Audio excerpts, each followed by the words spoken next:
እግዚአብሔር እናመሰግናለን። ዛሬ ደግሞ ለየት ያለ መልካም ዜና አለን። ይሄም የሚያሳየው ቤተሰብ ዲቫይድድ ሆኗል፣ ተከፋፍለናል። ልጆች በእንግሊዘኛ በአንድ በኩል፣ ወላጆች በአማርኛ በሌላ በኩል ተከፋፈልን። አንድ ቦታ ላይ ሰብሰብ ብለን በአንድ ልብ አምላካችን መገናኘት ይሆንልን፣ መኃልየን እናጠናለን ብለናል። ይሄንን በመላው ቤተሰብ ብናደርገውስ? መላው ቤተሰብ የሚገናኝበት የመላው ቤተሰብ ዲቮሽን ቢሆንስ እንዴት ማለት ጥሩ ነው። እንግዲህ መልእክቱን ውይይታዊ በሚያደርግ መልክ በእንግሊዘኛም በአማርኛም ክሬቲቭ በሆነ መልክ ቢዘጋጅ ያንን ወላጆችም ልጆችም በአንድ ልብ በአንድ ሐሳብ በአንድ መንገድ ብንራመድበት። እንግዲህ መኃልየ የእግዚአብሔር ፍቅር ነው። ሃይማኖት ብዙ ጊዜ ልጆች የሚመስላቸው ይናርጉ ያን አታድርጉ ስርዓት ይመስላቸዋልና ሪሌሽንሺፕ ነው ስንላቸውም ትንሽ ረቀቅ ያለ ሐሳብ ደረጃ ላይ ይሆናል።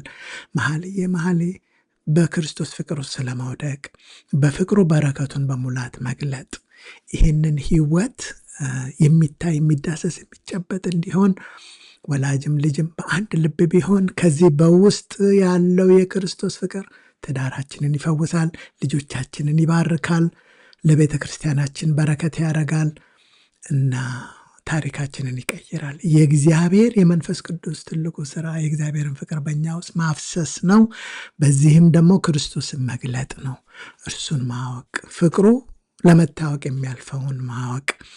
ይህንን እንግዲህ እንደ ቤተሰብ ብናደርግ አያቸው። ልጆቻችን የተለያየ ናቸው። ኤሌመንተሪ፣ ሃይ ስኩል፣ ግራጁዌት፣ ኮሌጅ ያሉ፣ ስራ ላይ ያሉ፣ እነሱ ራሳቸው ልጅ የወለዱ የተለያየ ነን። ግን ይሄ የመኃልየ ጀርኒ የቤተሰብ ጀርኒ ቢሆንስ እና ልጅና አባት ወላጅ እና ልጆች በአንድ ፔጅ መነጋገር ቢቻል፣ በዚህ ህይወት ላይ አንድ ፔጅ መሆን ቢቻል፣ ኮንቨርሴሽን አንድ ፔጅ የመሆን ኮንቨርሴሽን ቢሆን ህይወት ቢሆንልን መላ ቤተሰባችን። ትዝ ይላችኋል ኢያሱ እኔና ቤቴ እግዚአብሔር እናመልካለናል። እኔና ቤቴ አንድ ላይ በአንድ ፔጅ የመሄድ ሁኔታ ቢሆን። I invite your children to bless your family. The best way you bless your family, that you love them so much, is to know him. This is the greatest desire of any parent for his children. So, would you consider journeying as a family to know the love of Christ, to go through the Song of Songs, the beauty of being in love with him, to be free and to be joyful and to sing, to praise, to worship him, and to be transformed into his image, to redefine Christianity as a relationship which is so deep and unique. It has fruits which is different from being religious. እና ወላጅና ቤተሰብ አንድ ፔጅ ሆነን ይህንን መንገድ እንድንጓዝ እግዚአብሔር ደግሞ ይረዳናል። ሊንኩን ከታች አደርግላችኋለሁ። ዌብሳይታችን thedeeperwalk.com፣ እዛ ላይ ጀርኒ የሚል አለ።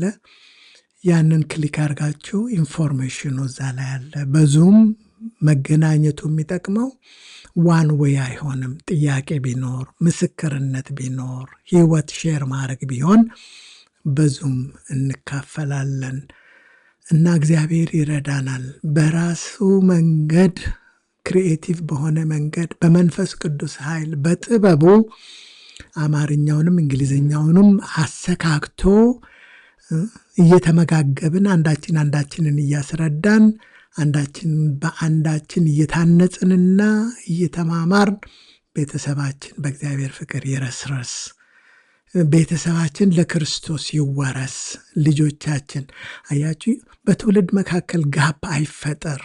ትውልድ የሚሸጋገር፣ የሚቀባበል፣ የሚተናነጽ፣ አንዱ አንዱን የሚባርክ እንዲሆን ነው እና ይሄ ያንን ጋፕ ፊል ለማድረግ በቤት ውስጥ በጥቂት ሰዎች በጥቂት ቤተሰቦች ህይወት ውስጥ እንኳን ቢገለጥ is more than enough።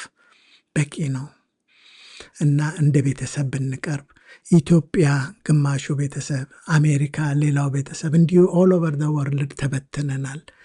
ነገር ግን በስልክም በተለያየ መንገድ ስንገናኝ ይሄ የሚያያይዘን ቢሆን የእግዚአብሔር ፍቅር ጀርኒ ሶንግ ኦፍ ሶንግስ መኃልየ መኃልይ የቤተሰባችን የክርስቶስ ቁጭ አድርጎ የሚያስተምረን በመንፈስ ቅዱስ መማር ብቻ ሳይሆን የምናፈራበት በዛ ፍሬ ቤተሰባችን የሚታነጽበት፣ ትዳራችን የሚፈወስበት፣ ልጆቻችን የሚያንጸባርቁበት፣ ለቤተ ክርስቲያን ፈውስ የምንሆንበት በረከቱ ብዙ ነው። እግዚአብሔር ፍቅር ነው።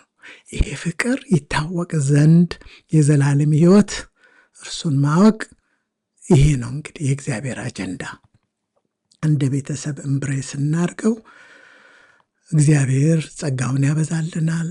ከሁላችንም ጋር ነው። እንበርታ፣ እንያያዝ፣ እንተናነጽ። በፊታችን ያለው በረከት ካለፈው ይበልጣል። ከክብር ወደ ክብር የሚጨምር ሙሉ ቀንም እስኪሆን ድረስ የሚበራ እንደሚል እግዚአብሔር ቃል ብዙ ነገር እግዚአብሔር በቃሉ ውስጥ ሰውሮ ያከማቸውን በረከት ያፈስልናል እና እንወዳችኋለን። በእግዚአብሔር ጸጋ እንበርታ። ለምንወዳቸው ቤተሰቦች ሼር እናድርግ፣ ሰብስክራይብ አድርጉ። እግዚአብሔር ይባርካችሁ። በኢየሱስ ስም አሜን።